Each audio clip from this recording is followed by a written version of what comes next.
"No lawyer. You're finished," my brother said loud enough for the entire courtroom to hear. A few people chuckled. My father smiled. Their attorney leaned back in his chair with the confidence of a man who had already decided how the day would end. I stood alone at the defense table. No lawyer, no family beside me, no one whispering encouragement in my ear. Then the judge opened a thick folder and stared at the first page. His expression changed. The courtroom grew quiet. He turned another page, and another. Suddenly their attorney stood up. "What is it?" my brother asked with a grin. The man didn't answer. Instead, he looked directly at me. His face had gone pale. Oh my God. The words slipped out before he could stop them. My father frowned. "What?" The attorney swallowed hard. "Look at her file." The judge slowly removed his glasses. Then he said the sentence that would destroy everything my family believed about me. "She doesn't need a lawyer." 5 seconds later, my father's body collapsed toward the floor. But to understand why that happened, you need to understand what kind of family I came from. My name is Emily Carter. At the time of these events, I was 32 years old and a commissioned officer in the United States Army. Most people who met me for the first time saw a calm woman with a controlled voice and careful posture. They saw someone polite, disciplined, and quiet.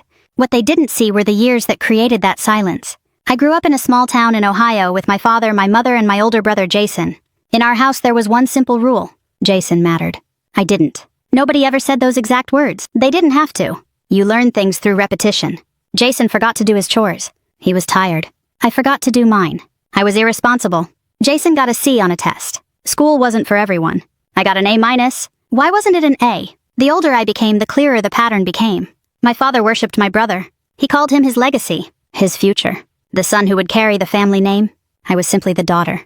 The backup child. The one expected to help without being noticed. My mother wasn't cruel. She was simply tired. Years of trying to keep peace in the house had worn her down. When my father criticized me, she would lower her eyes and say nothing. At 12 years old, I stopped expecting her to defend me. At 16, I stopped asking. The only person who ever truly saw me was my grandfather, Colonel William Carter, retired Army officer, Vietnam veteran, a man who rarely raised his voice because he never needed to. He had a way of looking at people that made them tell the truth.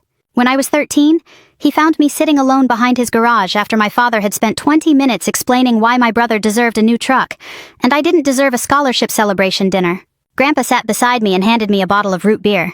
Neither of us spoke for a while. Finally, he said, "You know why they're wrong about you?" I shrugged. He smiled. "Because they're measuring you with the wrong ruler." I never forgot that sentence. When I turned 18, I enlisted. My father hated the decision. "You're throwing your life away. You'll quit in 6 months. You don't belong in the military." I remember standing in the kitchen listening to him. Then I remember my grandfather quietly standing up from the table. "Funny," Grandpa said. "What? You said the same thing about me." The room became silent. That was the first time I ever saw my father lose an argument. The Army changed my life. Not because it was easy. Because it wasn't. Basic training was brutal. The deployments were harder. The sacrifices were endless. But for the first time in my life, effort mattered. Results mattered. Discipline mattered. Nobody cared whether I was someone's daughter. Nobody cared whether my father approved of me. The uniform didn't care. The mission didn't care. And I loved that. Over the next decade, I built a career. Promotions came. Awards came. Responsibilities grew. My father barely acknowledged any of it. When I became an officer, he changed the subject. When I received commendations, he talked about Jason. When I bought my first house, he asked why I wasn't married. Jason, meanwhile, bounced between failed business ventures, failed investments, failed relationships. Each time he fell, my father rushed to rescue him. Money. Excuses. Second chances. Third chances. 10th chances. The pattern never changed. Then my mother passed away after a sudden illness. That loss fractured whatever remained of our family. My father became more bitter. Jason became more entitled. And Grandpa became my anchor. I called him every Sunday. Sometimes we'd talk about military history. Sometimes baseball. Sometimes nothing important at all. Those conversations became precious, especially because I knew they wouldn't last forever. 3 years later, I got the call. Grandpa had suffered a stroke. By the time I arrived at the hospital, he was conscious but weak. I sat beside his bed for hours. At one point, he squeezed my hand. "Still carrying the family on your back." I laughed through tears. "Trying." He smiled. "Good." That was the last real conversation we ever had. 2 weeks later, he passed away.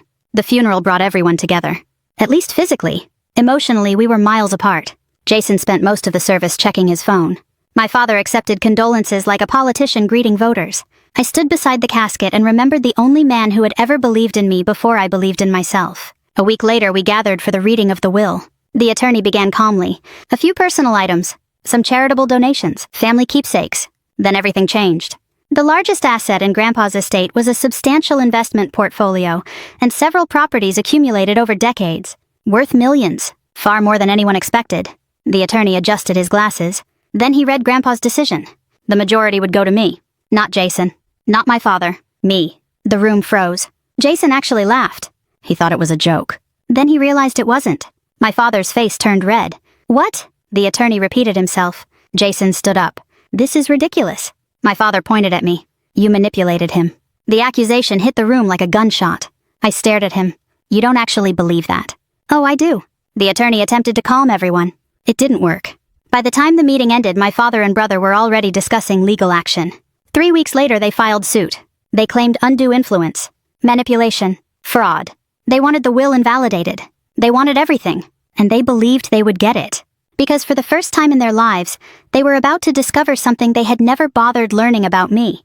I informed the court that I would represent myself. When my father heard that, he laughed. Jason laughed even harder. And as we entered the courthouse on the first morning of trial, he leaned toward me with a smile. No lawyer. He shook his head. You're finished. The morning of the trial felt strangely ordinary. The sky above the courthouse was gray. A light wind pushed fallen leaves across the parking lot. People hurried through the entrance carrying coffee cups and briefcases, as if this were just another workday. For them, it probably was. For me, it was the day my family intended to erase everything my grandfather had chosen to leave behind. I parked my car, sat quietly for a moment, and stared at my reflection in the rearview mirror. My face looked calm. Years in uniform had taught me something valuable. Fear and confidence often looked exactly the same from the outside. The difference existed only inside your head. I gathered my documents, stepped out of the vehicle, and walked toward the courthouse. My father's truck was already there. So was Jason's luxury SUV, the one he definitely couldn't afford. As I entered the building, I spotted them immediately. Jason stood beside a tall man in an expensive suit. Richard Lawson, one of the most successful probate attorneys in the state. His hourly rate alone was higher than many people earned in a week. Jason noticed me first. A grin spread across his face. Well, look who's here. My father turned. Neither of them greeted me. Neither of them asked how I was doing. Neither of them acted like I was family. At this point, I didn't expect them to. Lawson looked me over. Professional. Polite. Confident. Ms. Carter, he said. Mr. Lawson, I understand you've chosen to represent yourself. I have. He nodded. There was a brief pause. The kind people use when they're deciding how much honesty is appropriate. Finally, he said, that is certainly your right. Translation. You're making a terrible mistake. I almost smiled. Instead, I simply said thank you. Jason laughed. You hear that? Even he thinks you're crazy. I ignored him. Years ago, comments like that would have hurt. Not anymore. The courtroom filled slowly. By 9 o'clock, nearly every seat was occupied. Some people were curious. Others were connected to the estate. A few were simply waiting for their own cases. Still, I could feel eyes following me. People notice when one side has a high-powered attorney and the other side has nobody. Or at least that's what they thought. The bailiff called the room to order. Everyone stood. Judge Harold Bennett entered. I had researched him extensively. Former prosecutor. Military family. Known for being fair but exceptionally difficult to fool. He settled into his chair and reviewed several documents before looking up. The proceedings began. Richard Lawson immediately took control of the room. He was good. Very good. His voice carried authority without sounding aggressive. His questions seemed reasonable. His arguments sounded logical. Watching him work, I understood why my father had hired him. Lawson's strategy became obvious almost immediately. He wasn't trying to prove that my grandfather had been incompetent. That would have been difficult. Instead, he intended to convince the court that I had influenced an elderly man during a vulnerable period of his life, a much easier argument, especially because I had spoken with Grandpa frequently during his final years. The first witness was one of Grandpa's neighbors, an elderly woman who had known him for decades. Lawson guided her carefully. Did Emily visit often? Yes. More often than the other family members. Yes. Would you say they were close? Very close. Lawson nodded thoughtfully. Did Mr. Carter ever discuss changing his will? The woman hesitated. A few times, after Emily's visits became more frequent. Yes. Lawson allowed silence to linger. The implication hung in the air. He didn't need to say it. Everyone understood what he wanted them to think. The second witness was a family acquaintance. Then another. And another. Each testimony was subtle. Nothing dramatic. Nothing explosive. Just enough small pieces arranged into a larger picture. Emily spent time with Grandpa. Emily called Grandpa. Emily visited Grandpa. Emily was close to Grandpa. Therefore, Emily must have manipulated Grandpa. It was clever, and if I hadn't known the full truth, I might have found it convincing myself. During cross-examination, I asked only a few questions. Short questions. Simple questions. Then I sat down. That surprised people. I could feel it. Most self-represented litigants talked too much, argued too much, panicked too much. I did none of those things. I listened. I took notes. I waited. By lunchtime, my father looked pleased. Jason looked ecstatic. He leaned back in his chair like a man already spending money he hadn't won yet. When the judge called for a recess, Jason practically bounced out of his seat. Outside the courtroom, I found a quiet bench near a window overlooking the city. I opened a bottle of water and reviewed my notes. A shadow appeared beside me. Judge Bennett. For a moment, I thought he was simply passing by. Instead, he stopped. Ms. Carter. I stood. Your Honor. He studied me carefully, not suspiciously. Curiously? May I ask you a question? Of course. His gaze remained fixed on me. Why are you representing yourself? The question wasn't hostile. It sounded genuine. I considered my answer. There are several reasons, such as, I thought about saying the obvious, that attorneys were expensive, that the estate shouldn't be drained by legal fees, that I knew the facts better than anyone. But none of those were the real answer, so I told him the truth. Because this isn't really about money. His eyebrow lifted slightly. No, sir. I looked through the window toward the parking lot. My father and brother have spent my entire life telling me who I am. The judge remained silent. They never listened when I spoke. I turned back toward him. This time they're going to have to. For a moment, neither of us said anything. Then Judge Bennett nodded once. A very small movement, but something about it felt significant. He glanced down at the file tucked beneath his arm. A thick file. My file. I noticed several pages marked with colored tabs. His expression changed slightly, as though he had remembered something, or noticed something. Then he looked back at me. You seem remarkably calm. I smiled faintly. Occupational hazard. That earned the smallest hint of amusement. Indeed. The bailiff called everyone back inside. The judge paused before walking away. Then he said something that stayed with me. Courtrooms have a way of revealing things people work very hard to hide. I watched him return to the bench. At the time, I thought he was talking about my father. I would soon discover he wasn't. The afternoon session began. Lawson intensified his attack. He introduced financial records, phone logs, travel records, every document designed to suggest influence, every exhibit carefully chosen. My father watched with satisfaction. Jason barely concealed his excitement. Finally, near the end of the day, Lawson delivered what he clearly considered his strongest argument. He approached the center of the courtroom. Ladies and gentlemen, he said, this case is not complicated. He turned toward me. An elderly man changed the distribution of a multi-million-dollar estate. Pause. The primary beneficiary was the family member who spent the most time with him. Another pause. And that beneficiary now sits alone at that table. His eyes moved deliberately across the room. No legal counsel. No professional representation. No independent verification of her claims. He spread his hands. The gesture practically screamed victory. Then he sat down. The courtroom fell silent. I looked across the room. Jason met my eyes. The grin returned. Slow. Arrogant. Cruel. Then he leaned toward me and spoke softly enough that only a few nearby people could hear. No lawyer. He chuckled. You're finished. What neither he nor my father noticed was the judge.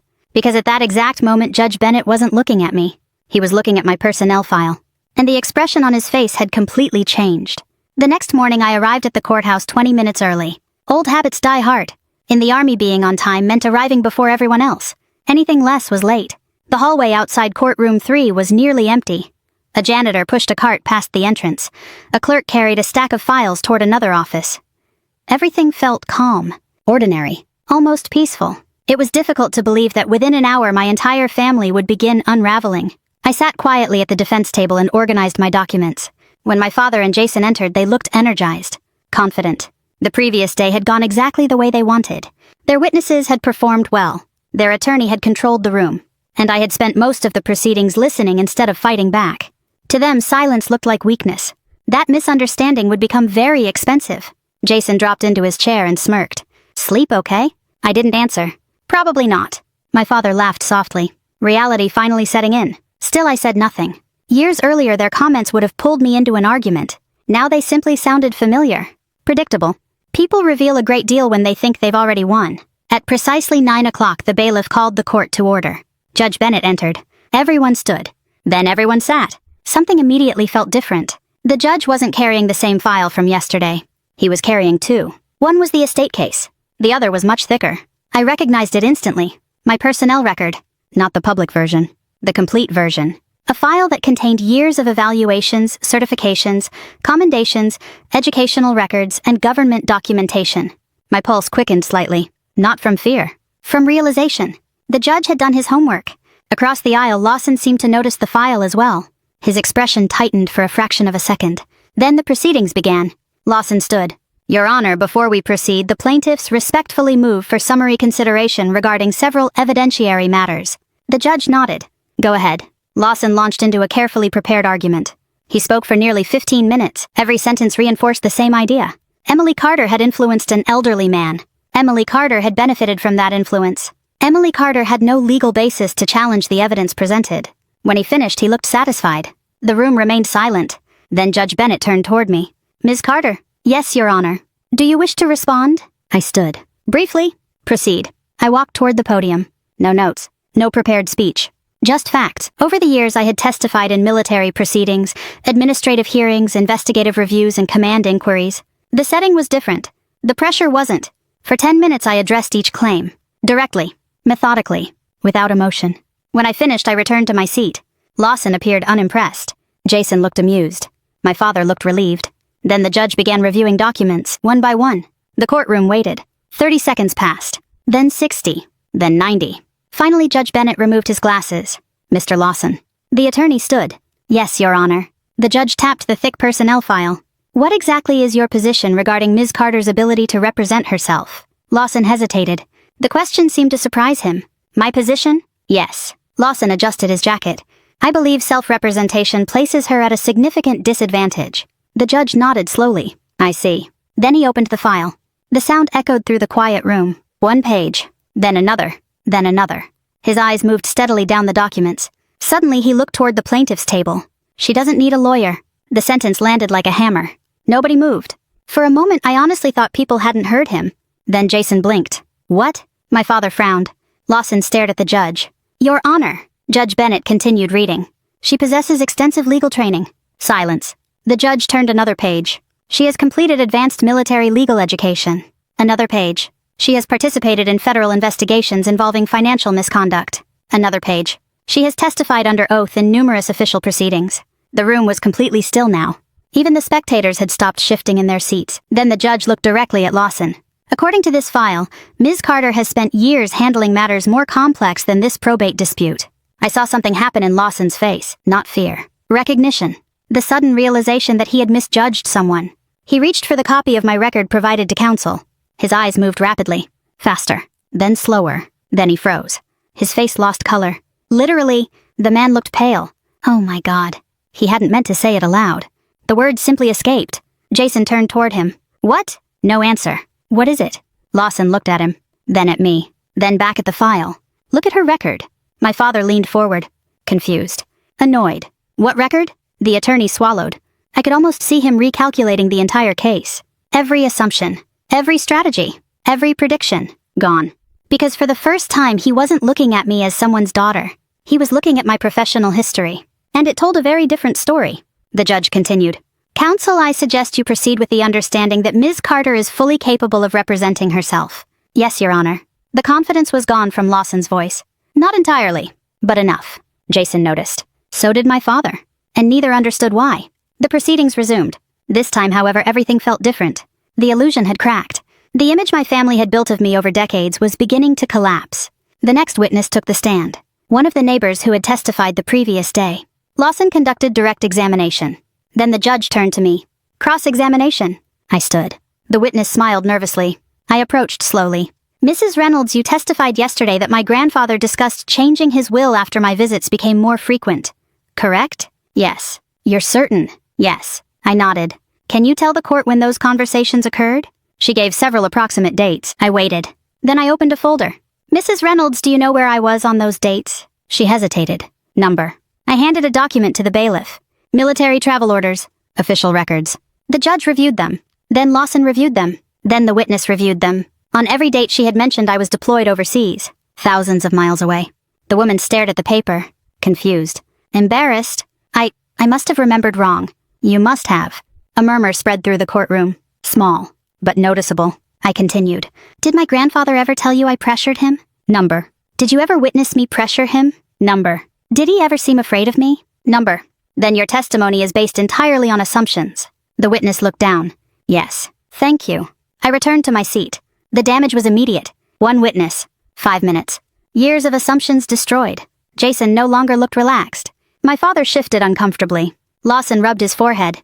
And for the first time since the lawsuit began, I saw doubt. Real doubt. Not in the courtroom. In my family's eyes. Because they were finally beginning to understand something my grandfather had known all along. I wasn't the weak daughter they remembered. I wasn't the quiet little girl they ignored at family dinners. I wasn't the forgotten child sitting alone behind Grandpa's garage. I had spent more than a decade learning how to analyze evidence, expose inconsistencies, and remain calm under pressure. And now those skills were aimed directly at them. The next witness was already being sworn in. I opened my notebook, picked up my pen, and prepared to dismantle the next lie. Something changed after Mrs. Reynolds left the witness stand. It wasn't dramatic. No one stood up and announced that my father and brother were losing. No headlines appeared. No sudden confession shook the courtroom. The change was subtler than that. People stopped looking at me like a victim. They started looking at me like a threat. And for the first time since the lawsuit began, Jason looked nervous. Not scared. Not yet. But nervous. The next witness was a former family friend named Robert Henson. He had known my grandfather for nearly 15 years. The day before, he had provided testimony suggesting that Grandpa seemed isolated during the last years of his life. The implication was obvious. An isolated elderly man is easier to manipulate. Lawson led him through direct examination. The testimony sounded convincing, at least on the surface. Then Judge Bennett turned toward me. "Ms. Carter." I stood. "Thank you, Your Honor." As I approached the witness stand, I noticed Robert avoiding eye contact. Interesting. People who tell the truth usually look at you. People who are afraid of being caught often look everywhere else. I stopped a few feet away. "Mr. Henson, how many times did you visit my grandfather during the final year of his life?" "Several." "Several?" "Yes." "Can you be more specific?" He hesitated. 5 or 6 times. I opened a folder. "Would seeing your visitor log refresh your memory?" His eyes widened slightly. The nursing facility maintained detailed records. Every visitor, every date, every arrival, every departure. The document was handed to him.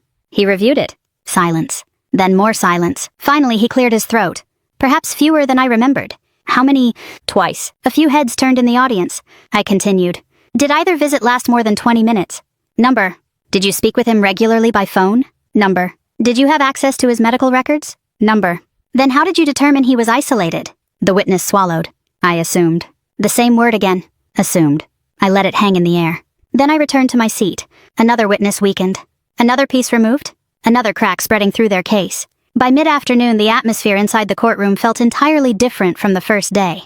Lawson was still skilled, still professional, but he no longer controlled the room. Now he was reacting, defending, adjusting, trying to contain damage. And the damage kept growing. Then came the turning point. The moment everything truly began falling apart. I requested permission to introduce evidence. Judge Bennett nodded. "Proceed." I carried several folders to the evidence table. Jason frowned. My father looked irritated. Lawson looked concerned. The first item was security footage from the assisted living facility where Grandpa spent part of his final year. Months earlier, I had obtained the recordings legally during discovery. The footage appeared on the courtroom screen. The timestamp rolled. Grandpa walked through a hallway. Slowly, but steadily. He greeted staff members, held conversations, read documents, signed paperwork, discussed financial matters, asked questions, corrected mistakes, made decisions. Nothing about him suggested confusion. Nothing suggested incompetence. Nothing suggested vulnerability. For nearly 20 minutes the footage played. The judge watched carefully. The spectators watched carefully. Most importantly, the witnesses watched carefully. The image being presented by my father's side was collapsing frame by frame. When the video ended, I stood. "Your Honor, the plaintiffs repeatedly implied that my grandfather lacked the mental capacity to make independent decisions." I paused. "The evidence shows otherwise." Judge Bennett nodded. "Agreed." Jason's jaw tightened. The next exhibit was worse. Much worse. Financial records. Years of them. Bank statements. Transfers. Loans. Withdrawals. Checks. Every transaction had been organized chronologically. Meticulously. The projector displayed the records. I walked slowly through them. Over the course of 8 years, my grandfather provided financial assistance to multiple family members. No reaction. Yet. Then I displayed the totals. Jason's face immediately changed. My father stared at the screen. The audience began whispering. The amounts were staggering. Repeated loans. Repeated bailouts. Repeated rescues. Business failures. Credit card debt. Vehicle payments. Mortgage assistance. Personal loans. Thousands became tens of thousands. Tens of thousands became hundreds of thousands. Every time Jason failed, Grandpa helped. Every time my father asked, Grandpa gave. And according to the records, very little had ever been repaid. I turned toward the witness table. Would either plaintiff like to dispute these documents? Neither spoke. Because they couldn't. The records came directly from the financial institutions. Certified. Verified. Accurate. Then came the final blow. The evidence I had protected until the perfect moment. Emails. Hundreds of them. Most were harmless. Family discussions, estate planning questions, financial concerns. But buried among them were messages neither Jason nor my father expected anyone to find. Messages exchanged between them. Messages discussing Grandpa's will. Messages discussing how much money they expected to inherit. Messages discussing ways to pressure him. The courtroom became absolutely silent. One email appeared on the screen. Then another. Then another. Jason's own words stared back at him. If Grandpa changes his mind, we're screwed. Another. You need to talk to him again. Another. He can't leave that money to Emily. I watched the color drain from my father's face. Watched Jason stare at the screen. Watched Lawson slowly close his eyes. He hadn't known. That much was obvious. Then I displayed the recording. The one piece of evidence I had never wanted to use. Because hearing Grandpa's voice again hurt. Even now. Even after all this time. The recording began. His voice filled the courtroom. Older. Softer. But unmistakably strong. Someone off camera asked him a question about the estate. Then Grandpa answered. If anyone deserves it, Emily does. Silence. She never asked me for anything. The room remained frozen. She never treated me like a bank account. I swallowed hard. Because hearing that still affected me. Even years of military training couldn't stop that. Then came the sentence that ended everything. She loved me before she knew what I owned. No one moved. No one spoke. The recording ended. The silence afterward felt enormous. Judge Bennett looked toward my father. Then toward Jason. Then toward Lawson. Finally, he folded his hands. Counsel. Lawson stood slowly. He looked exhausted. Defeated. Like a man realizing the battle had already ended. Yes, Your Honor. The judge's voice remained calm. Professional. Controlled. Yet somehow more intimidating than shouting. Do you wish to continue arguing undue influence? Lawson glanced at the evidence. The emails. The financial records. The recordings. The footage. Then he looked at his clients. Neither man could meet his eyes. No, Your Honor. The words landed harder than any verdict. Because they came from their own attorney. Jason lowered his head. My father stared blankly at the table. And for the first time in my life, neither of them looked powerful. They looked small. Judge Bennett shifted his attention directly toward my father. His expression hardened. Sir. My father looked up. Do you understand the seriousness of what you've done here? My father opened his mouth. No words came out. For several seconds, he simply stared at the judge. Then at me. Then back at the evidence. As if he still couldn't understand how everything had slipped away. But the worst part wasn't losing the case. The worst part was realizing that the daughter he had underestimated his entire life was the one who had exposed all of it. And we were not finished yet. The final day of the trial felt strangely quiet. Not because the courtroom was empty. It wasn't. Word had spread. More spectators filled the benches than on any previous day. Several attorneys from other courtrooms slipped inside during breaks. Clerks lingered near the back wall longer than necessary. People sensed they were about to witness the ending of something. They just didn't know how dramatic that ending would be. I arrived early again. As I walked into the courtroom, I saw Jason already seated. For the first time since this lawsuit began, he didn't smirk. He didn't make jokes. He didn't even look at me. His confidence had vanished somewhere between Grandpa's recording and the mountain of evidence sitting on the court's desk. My father looked even worse. Older. Smaller. The past few days seemed to have aged him years. A strange feeling settled over me. Not satisfaction. Certainly not happiness. Something closer to sadness. Because despite everything, this was still my father. The man who taught me how to ride a bicycle. The man who used to carry me on his shoulders when I was little. The man who somehow became someone I barely recognized. The bailiff called the court to order. Judge Bennett entered. Everyone stood. Then sat. The judge reviewed several final documents before speaking. His voice was calm. Measured. But final. The kind of voice people use when the decision has already been made. After reviewing the evidence presented, this court finds no basis for the plaintiff's claims of undue influence, coercion, fraud, or incapacity. Jason closed his eyes. My father stared straight ahead. The judge continued. The will of William Carter shall remain fully valid and enforceable. A wave of whispers moved through the room. Then came the next part. The plaintiff's petition is denied in its entirety. Denied. One word. Years of resentment reduced to one word. The judge wasn't finished. Furthermore, the plaintiffs shall bear responsibility for all applicable court costs associated with this action. Jason looked like someone had punched him. My father simply sat motionless. For most people, that would have been the end. Case closed. Decision entered. Everyone goes home. But there was still one final matter. I stood. Your Honor. Judge Bennett looked toward me. Yes, Ms. Carter. I have one additional request. The room became silent again. Lawson frowned. Jason looked confused. My father suddenly appeared nervous. The judge nodded. Proceed. I walked to the evidence table and picked up another folder. One that had never been discussed publicly. one I had intentionally saved until the end. Because unlike the inheritance dispute, this wasn't about revenge. It was about accountability. I handed copies to the court, to opposing counsel, to the clerk. Judge Bennett reviewed the first pages, then the second, then the third. His expression changed. What exactly is this? Financial disclosures connected to the estate, Your Honor. The judge kept reading. The room felt frozen. Then he looked up. These assets were not disclosed. No, sir. Jason's head snapped toward my father. What assets? My father said nothing. The judge turned another page, then another. I could see his jaw tighten. Not common for him, which meant the information was serious. Very serious. These records suggest substantial transfers occurred shortly before the estate proceedings began. Yes, Your Honor. And these transfers were never reported. No, sir. Jason looked completely lost now. What is he talking about? Still no answer from Dad. The silence told its own story. Slowly, painfully, Jason began realizing something. The hidden transactions. The missing disclosures. The unexplained withdrawals. His father had kept secrets from everyone, including him. The judge placed the documents on the bench. His gaze settled on my father. Sir, do you wish to explain these records? My father swallowed. For a moment I almost felt sorry for him. Almost. Then I remembered every year he spent teaching me that my value depended on his approval. Every accomplishment he ignored. Every success he minimized. Every moment he chose Jason over me. Sir, the judge asked again. My father's voice barely emerged. I don't. The answer sounded weak. Hopeless. The judge nodded once. I see. Then he addressed the clerk. I want copies forwarded for further review. The words were careful. Professional. But everyone understood what they meant. Potential investigation. Potential consequences. Potential legal exposure. Jason stared at his father. You knew about this? No answer. Dad. Nothing. The silence was devastating. Not because of what was said. Because of what wasn't. For perhaps the first time in his life, Jason realized he wasn't the favored son anymore. He was simply another person standing beside a man who had made terrible choices. The hearing officially ended several minutes later. People began gathering their belongings. Conversation started. Chairs moved. Papers shuffled. Life resumed. But my father remained seated, motionless, staring downward. I gathered my documents slowly. There was no celebration. No triumphant speech. No dramatic victory pose. Real life rarely works that way. Victories often feel quieter than people imagine. I placed the final folder into my briefcase. Then I heard my name. Emily. I turned. My father stood several feet away. For a moment, neither of us spoke. The courtroom around us continued emptying.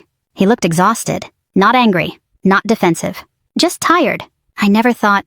His voice broke. He stopped. Tried again. I never thought you'd become this. I looked at him carefully. The strange thing was that I wasn't angry anymore. Anger requires energy. Years earlier, I had run out of that. You never really looked, I said softly. The words weren't cruel. They were simply true. His eyes lowered. Because he knew it was true too. The silence stretched between us. Then he whispered something I had waited my entire childhood to hear. I was wrong. 3 words. 30 years late. I wish I could tell you they fixed everything. They didn't. Some wounds heal. Others become scars. You learn to live with them. My father took a step toward me. Then another. Suddenly his hand moved to his chest. His face twisted. Confusion. Pain. Shock. Everything happened at once. Dad. Jason shouted. My father stumbled. The color vanished from his face. Several people rushed forward. Someone called for medical assistance. The courtroom erupted into chaos. And then my father collapsed. Exactly like that. One moment standing.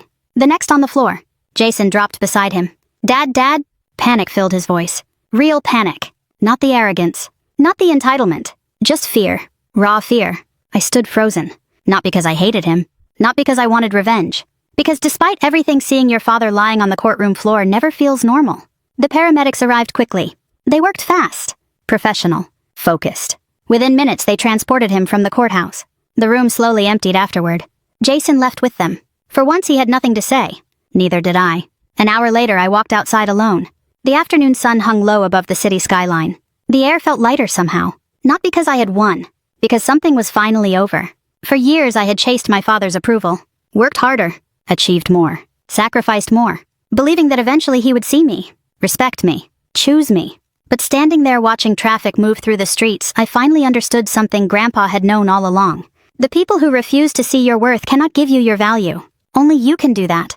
My grandfather saw it long before I did. And because he did, he changed my life. If you've ever been underestimated, overlooked, or treated like you were never enough, I hope you remember this. You do not need someone's permission to become who you were meant to be. And sometimes the most powerful victory isn't proving them wrong. It's finally realizing you never needed them to be right. Thank you for spending this time with me.